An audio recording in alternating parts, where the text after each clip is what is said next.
So it is my extreme pleasure and honor to present to you the Secretary of Commerce for the Commonwealth of Pennsylvania, the Honorable Theodore Roosevelt III.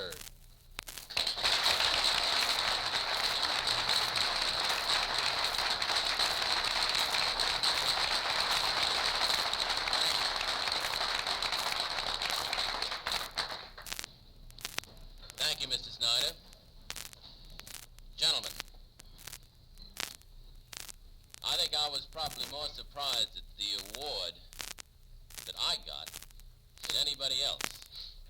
I've been trying to imagine, ever since I heard about it, exactly why it had happened. And I think there are probably only two reasons that I can think of why it might have happened. One is that the Lancaster J.C. must have an awful big oar in the national J.C. Or else they simply had to have somebody from Pennsylvania this time. First of all, I want to thank the Lancaster J.C. for asking me to come here tonight. I think it's a real compliment to be invited here, and I appreciate it. I'm always very much interested in any group close to my age who are not only interested, but effectively interested in what's going on around them. It seems to me that it's a very vitally important thing for all of us to start paying attention to what's happening, to start taking a real interest, and start finding out what is happening in this country of ours. It's often apparent to me that the minds of America are bright, are intelligent, but are channeled in the wrong directions quite often. I think that any one of us know that we can go out, meet any kid, ask him to name, to rattle off the winners of the baseball games last year. He can name them all. He can give you the scores. He can give you the batting averages. He can name everything about it. You ask him also who his representative is to Congress. He won't have any idea what you're talking about. You ask him who his state senator is. He'll never have heard of it. You can ask any girl anything you want about Hollywood. She'll be able to give you the dirt right down to the bottom. But that she won't know any more about government than he did. I think if we can channel a little bit of that intelligence into an interest in the things that really matter, we will have done some darn good. And I think it's up to us to try and work on that. Last night I was in Butler, Pennsylvania. I talked to the Pennsylvania Economy League, the Butler branch. There's a Pennsylvania Economy League branch right here in Lancaster, so I think you probably all know what it does. How it assists in the economical and thrifty management, if requested, of any government, local or statewide. How they're nonpartisan, non-political. They're simply in there to pitch and to help. While I was talking to them, it occurred to me that the word economy is a much misused word nowadays. It's come to mean a lot of things which have no bearing on the basic meaning of the word at all. As a matter of fact, in a recent speech, President Truman used the word economy 32 times, but never once in the sense of thrift. Economy, if you look it up in the dictionary, means thrifty management. It means frugal expenditure of monies and supplies. I think that's something to think about. I think another thing to think about is take time out to look back and to realize what this country was founded on, what characteristics our forebears, our forefathers had that made this country what it is today. their initiative, their self-reliance, their pride, and their thrift. I think we also ought to take a chance to look back and decide what caused the catastrophe of the Roman collapse. Why did the Roman Empire fall? That's pretty obvious, too. The people insisted on being taken care of by their government.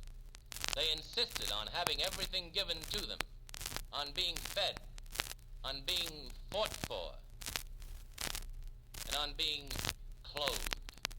They weren't even satisfied when the government agreed to provide them with grain so that they could eat it. The government made them grind that grain at home. That wasn't good enough. They then forced the government to grind the grain before they got it. They got so weak that any nation, any group of people could have walked in and taken them over. That's just something that I think we all ought to think about. Coming back here to Pennsylvania, let's leave Rome for a while. Here in Pennsylvania, we're founded. The Pennsylvania economy is based on a very solid foundation. We're very lucky in that fact. And we have a lot of different reasons for the existence of that fact. Back in the early days of the colonies, the British made a great mistake.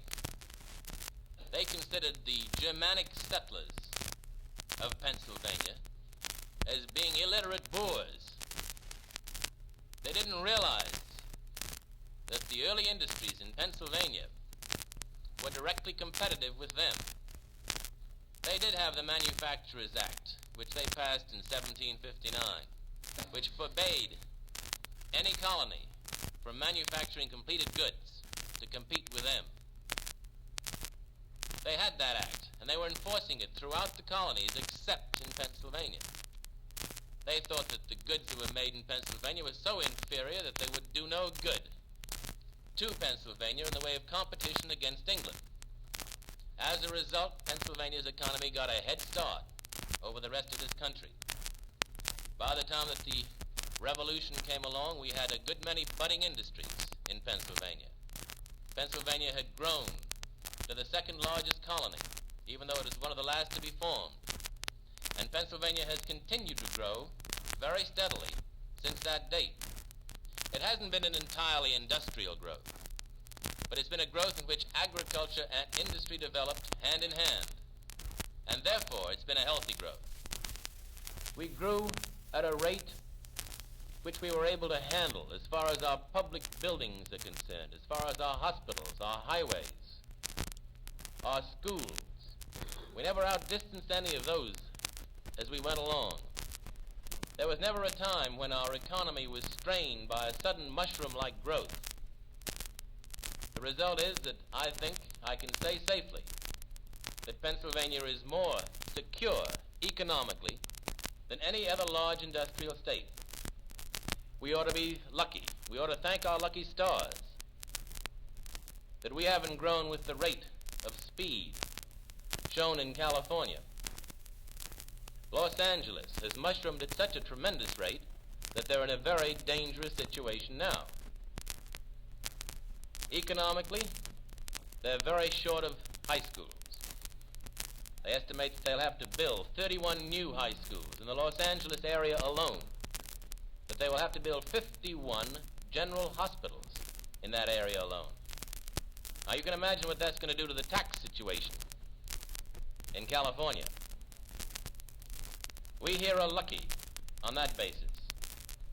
Our taxes are very reasonable. Our revenues and expenditures rank 43rd amongst the nation.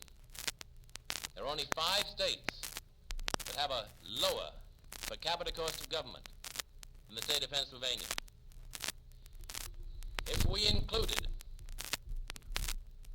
in our expenditures this year the cost of the Pennsylvania Turnpike, the cost of the General State Authority, the cost of all the bond issues and the public debt that Pennsylvania has, divided that up on our biennium expenditure, it still would not equal that of either New York or California. So you can see that we are an economical state. We have grown to the point where our production is second to none in many particular industries. People talk about Pennsylvania as a coal state, as a steel state. Granted, we do make a lot of steel. We make more steel than any other state. We make more steel than, during the war, we made more steel in Germany, twice as much as Russia, right here in Pennsylvania. But there are a lot of other things we make, too. We make more silk and nylon hosiery than any other state. We make more lace curtains. We make more shirts. We make more umbrellas. We make more cigars. We have a rounded economy in Pennsylvania. That is particularly true right here in Lancaster. Lancaster has been known as being a well-balanced, economical, industrial community. But it isn't a good idea to be satisfied ever. Here in Lancaster, there are no immediate, pressing problems. You know that you've got a good area. You know that, by and large, there's no tremendous unemployment. So you think, well, let's let the status quo be. That's exactly the attitude that was observed in New England years ago. If you stand still, you're always going to slip back. There's no such thing as standing still. We always have to be on the go. We have to be moving ahead, or else we're going to lose out. Pennsylvania has so many things to be proud of that it's surprising to me that we don't do more talking about the state. Texas has a wonderful reputation for being a boastful bunch. As a matter of fact, there's a nice little story about Texas. The pilot of an aircraft was coming in to make a landing at a field. He radioed in to the operations officer at the field that he wanted clearance to land. He was flying at EC-3. He had 105 passengers on board. Well, the operations officer immediately alerted all the crash trucks, called the fire department, said we've got a horribly overloaded plane. It's only supposed to carry 54 passengers. It's got 103 of them on board and it's coming in to land. There's going to be an awful wreck. Well, the plane came in, made a perfect landing, drew up in front of the operations building, and out got 103 people. They're all about 3 feet high. The operations officer went up to the pilot and said, now what in the world is this? You had us all scared to death. Granted, you did have that many people on board, but they're all little tiny people. What are they? And the pilot said, well, that's perfectly obvious. Those are all Texans with the hot air squeezed out. Well, that's true about Texas. They do a lot of talking about themselves. They're very proud of their own state. I think it's something that we, too, here in Pennsylvania can be proud of and can talk about. We're much more reserved, instinctively, than the Texans. We know that we have a state. We don't think we have to talk about it. But we're in a highly competitive era now. We've got to talk about it. Before the war, there were a total of 3 states actively engaged in an attempt to attract industries to their borders and to help industries grow within their state. During the war, that situation was reversed. Instead of being only 3 that were doing it, only 3 are not doing it now. 45 states are actively engaged in attracting industry. We have 44 competitors to contend with. It is impossible for any one department, like the Department of Commerce, to handle such a job all by themselves. We have got to get cooperation from every community throughout the state if we are to succeed. The same thing holds true in the tourist industry. New York leads as far as tourist expenditures are concerned. They get approximately $1 billion a year in tourist business. That's big business, too. California and Florida are second. They get approximately $700 million. Then comes Pennsylvania, $600 million. We know that Pennsylvania is a fine state in which to vacation. We know that. We want everybody to start talking about it. But look at the odds we're up against.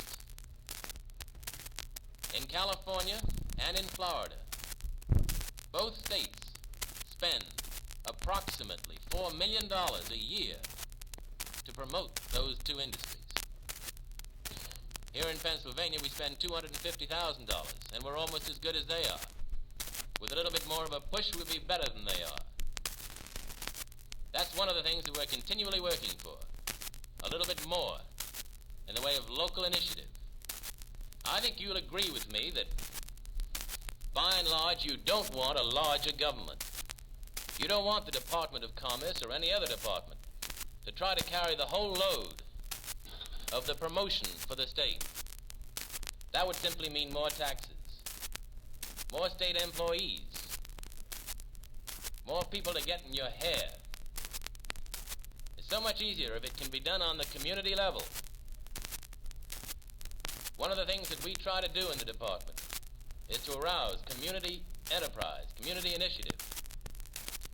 One very effective example of the results we've succeeded in achieving is the fact that right now there are over 60 communities that have organized industrial funds by themselves to attract new industries. They don't do it on the basis of giving money to new industries. It's done on a business-like basis. They loan money. They construct plants and then rent them to a new industry. But over 60 areas have done that by themselves. That's something that I think bodes very well. It shows that those communities, by golly, are going to stand on their own feet. They're not just going to wait till they get into trouble and then hold out their hand to the federal government or the state government and say, we're in trouble, help us out. We have 5,000 men on relief. We need more money. We need new industries. Do something. They're doing it right now. They're taking care of themselves while they're in good shape. They're not waiting for trouble. I think that what I'd like to emphasize is that we refuse. The Department of Commerce refuses to work alone. We work with anybody in the state. We are very anxious to work with anybody, but we will never do the job by ourselves. We need all your help. I've had a very good time. Thank you very much. You have just heard the Honorable Theodore Roosevelt III, Secretary of Commerce of Pennsylvania, address the members of the Junior Chamber of Commerce of Lancaster, assembled for the Distinguished Service Key Award.